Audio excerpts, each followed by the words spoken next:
The great rotation has only just begun, guys. I know some of you saying, oh, I missed it, right? I know we saw some big pops with these small cap stocks. Now they're consolidating a little bit. This is that dip buying opportunity.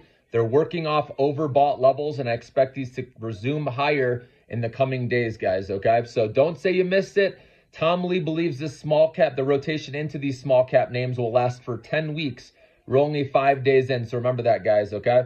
Now, we did get some news this morning. You know, Biden wants to regulate these chips going to China more, so we saw a dip in NVIDIA and Micron. I bought some of that at 118 for NVIDIA, and then Micron 121. These are just good long-term investments. If you didn't get in before, this is a much better price to dollar cost average in at, okay?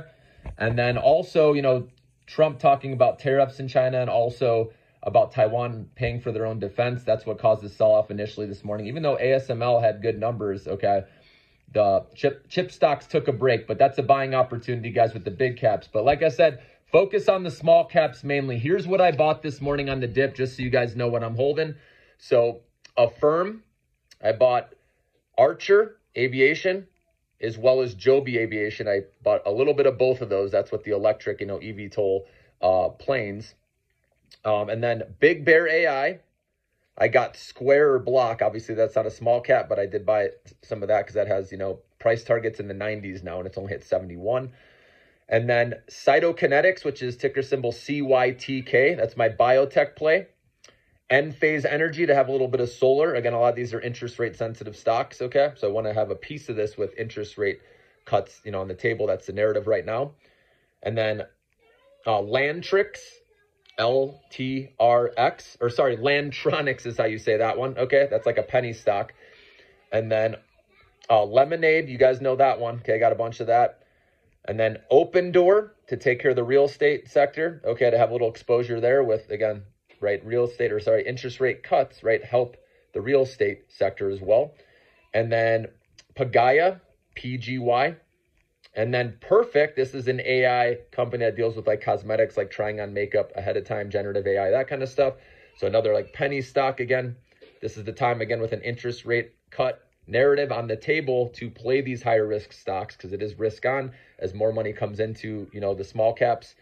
And then Semtech, SMTC, you've heard me talk about that one. Teladoc, I added as well this morning because this thing's been left for dead and I believe it's going to bounce back as well. So it's telehealth. And then Upstart, you guys know UPST. I told you this a long time ago. This one goes up the most when an interest rate cut happens. We've already seen it tear 50% higher since when I was recommending it in the lower 20s. Again, I recommended it all in the 20s, guys. And again, it is hard to buy stocks, right, when they're out of favor, when no one else is touching them, right? Easier said than done doing it. But if you did, you're up nice right now. And I expect this to continue and finally break out.